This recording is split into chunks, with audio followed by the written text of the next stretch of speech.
I haven't told you this. I haven't told you my steamy hot take either. It's not really steamy hot. Your boy's been grinding the tape. I text the old Hoffmeister every now and then between the hours of 2 and 3 in the morning. Hoffmeister gotta go.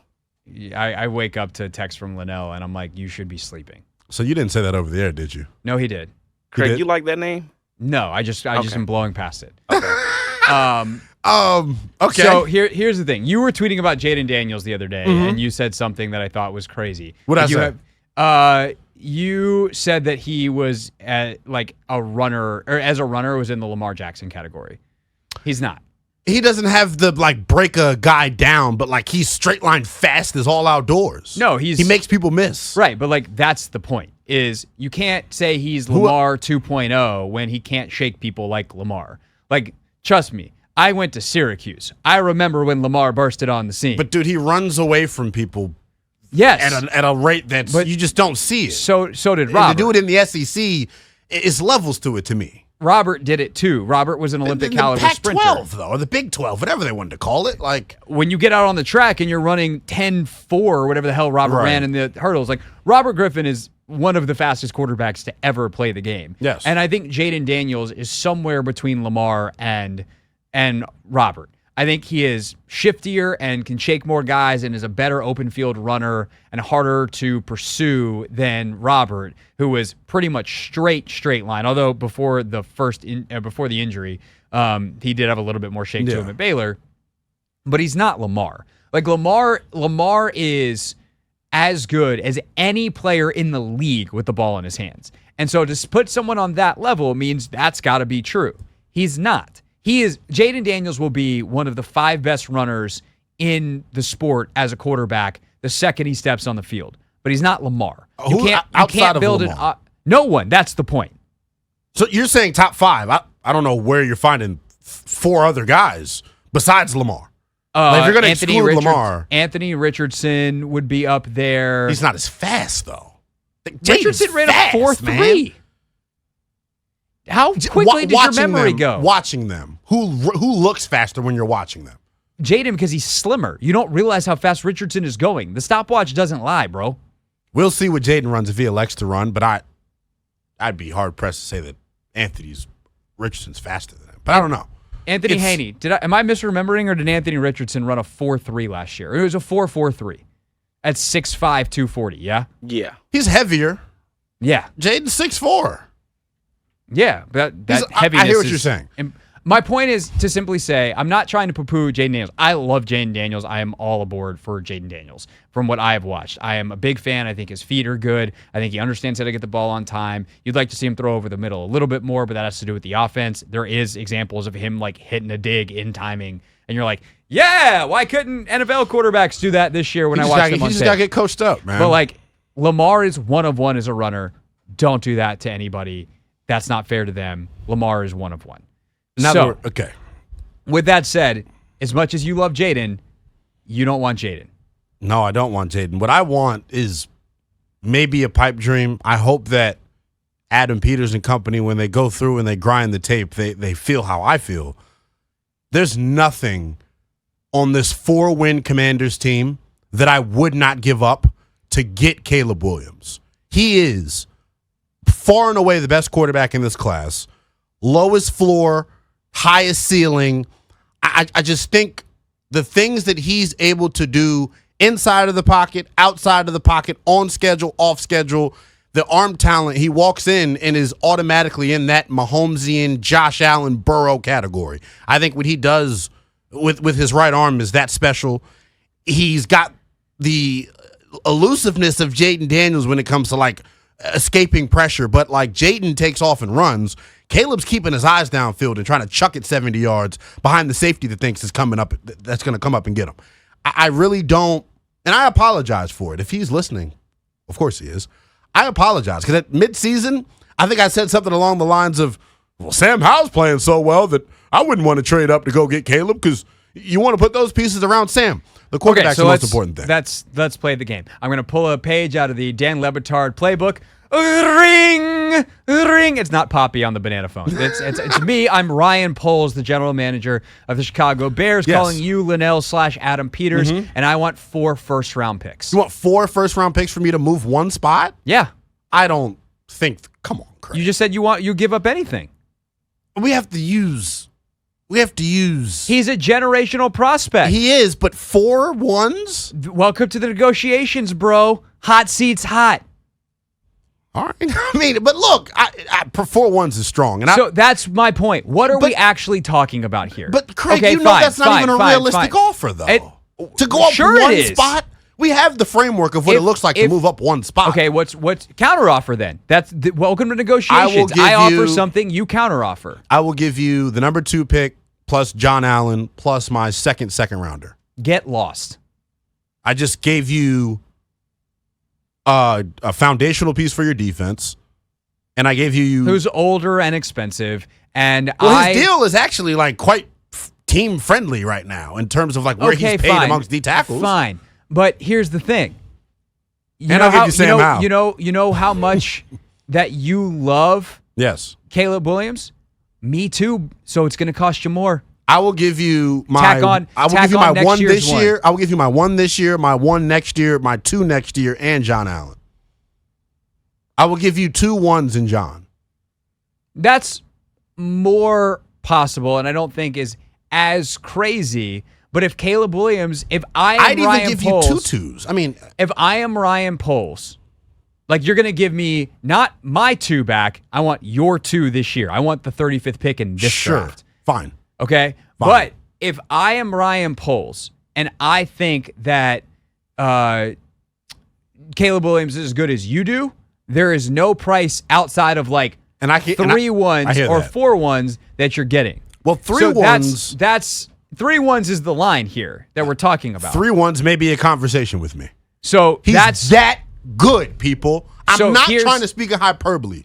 Craig, you know why I'm willing to strip naked talking about him. Please don't. We're on the internet. Please don't. For the love of I know that the internet portion of this is the visuals are not censored by the FCC, but YouTube does have policies against that, and so do my eyes. If Caleb Williams somehow ends up here in Washington. You're not doing this on my show. If you want to do some kind of Chris Russell-esque proclamation, you can do it tomorrow on the Chris Russell Show when you're with him starting at 1 o'clock. If Caleb somehow ends up here in Washington,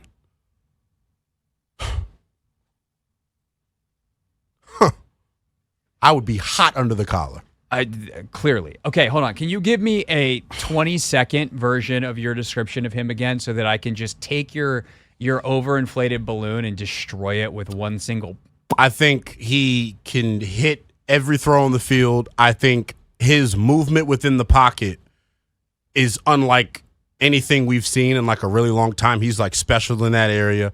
I think the ability to create off schedule. Yeah, I know he's got the fumbling issue this year, but like he was playing behind one of the worst offensive lines in college football, and he still put up numbers.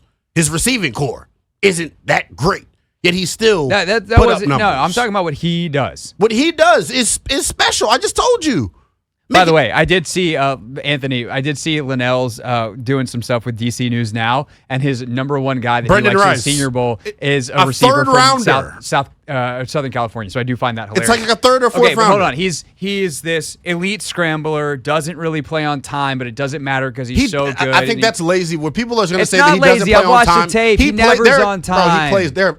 Go back to last year's tape. Why is he not playing on time this year more? Because he's forced to bet. There are plays where the center or the guard are getting beat off the snap. Sometimes. And what is he supposed to do? It happens a lot. Okay, you know who else? A lot. They were outmatched. You think he's Mahomes? Yes. Because he runs around a lot. It's not even that. It's the ability to you drop the arm does angle. The same exact stuff as Caleb Williams. That you just described. Kyler Murray. You're going to make the Kyler Murray comp why? Because Caleb's not as elusive as Kyler was, I don't think, in terms of like pure speed. But yeah, Kyler's not a bad comp. However Caleb measures up at the combine is why he won't be Kyler. Kyler's 5'10", bro. Sure. Caleb is probably 6'2". That's the difference. Pat Mahomes is only 6'2". They're a lot more comparable than. But it's not about just the height. My point is because a guy runs around and is capable of doing a lot of stuff. You act like he's just running around just for poops and giggles. He's running around because he has to. He's getting chased. At times, but there are times where there are times that it looks like he's not interested in making a play on time. And by the way, I like Caleb a lot. His defense stunk. He was trying to win games. He's trying to play hero ball. They were bad. Right, but what does that do to your process as a pro? As a pro, you have to, because you want to know what you could say the same thing about? Sam Howell. Coming out of North Carolina. Sam Howell They're can't not the even same hold prospect. his jockstrap. There's not one. We're not going to be that aggressive with our. Are you kidding? You think that Sam Howell, the prospect, is comparable to Caleb Williams, the prospect? You are putting words in my mouth when I am that. trying to explain to you that as you bring up these data points, that you can say the same thing about a lot of other guys. That if you say, like, okay, well, hey, he'll fix it in the pros because he's just out there playing hero ball. Like, that's not necessarily how it goes. Yeah, it went that way for Mahomes. But Kyler has to have a damn clause put in his contract about how much tape he's going to watch. Caleb is a damn football junkie. No one's saying anything about that.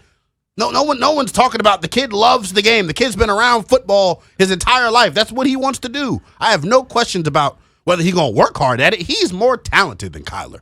Like, I don't disagree. Like I hear the comp because I made the comp my damn self. I don't think it's far off. I just think. And by the way, physically, Kyler is a very good quarterback. No, exactly. And it's not to poo-poo on Kyler, but there's levels to quarterback, Craig. But the idea that you would give up 3 first-rounders on a roster this bad for a guy that is somewhere between Kyler Murray and Mahomes, sure, if it's Mahomes, 3 is not enough.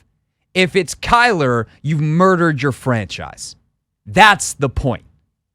I just they don't have the first pick. I just don't agree. Second. I just don't agree because when you're the general manager and the talent evaluator that Adam Peters is, you don't necessarily got to hit on your first round picks. And if you look at San Fran's track record, they haven't really hit on their first round picks since Adam's been there. That Bosa guy's pretty good, and he's pretty important in what how they do. How good was Solomon Thomas? You know what I'm saying? There's misses there too. How good is Javon Kinlaw? They're misses. He's a starter. That's a head case. He plays and makes plays for them. Maybe not with the frequency that you'd want, but My point is, just because you don't have your first-round picks available to you doesn't mean it makes the job, I guess, a little bit more difficult. A little bit? When it comes to finding offensive linemen, how many of those guys are first-round picks that we see across the league that are studs? Not a lot. Here's the thing. I think sometimes we can get in trouble when we look at exceptions, not rules. You want to go trade 3 first-rounders, you're going to find a lot more teams that have failed over the ensuing 5 years than teams who have succeeded. I like Caleb a lot. He's not so flawless that he's Andrew Luck or Peyton Manning as a prospect. Those are 2 of 2. And not to say, by the way, because I think Patrick Mahomes is already on the GOAT track, and his peak is as high as any peak that's ever peaked. So you don't have to be number 1 overall to get the guy either. But to give up that kind of capital, you better be damn sure you're right. And I am not, at this point, convinced on Caleb Williams. This is the thing. That he's that correct of a prospect. It's on Washington or whoever picks him to make the pick right. That's the one thing which involves other resources and players around him. That the franchise is in control of. Right, but if you give up other pieces to get him, that becomes dramatically harder. Like, that's the entire point. The coaching staff. I think it's about their plan for him because Pat didn't play from day one. All of that matters. Quarterback and getting quarterback right is all about fit. If you think you're going to trade 3 first-rounders and not play the dude from week 1, you're out of your mind. Yeah, I don't concern myself with what the media thinks. If that's the best plan for Caleb, that's the best plan for Caleb. I can give a rat's what would other people think about it. What's your job again?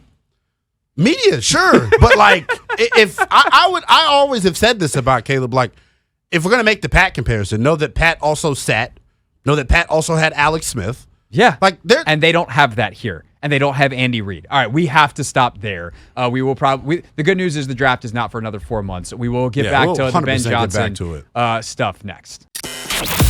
This is the Hoffman Show on the Team 980 and the Odyssey app.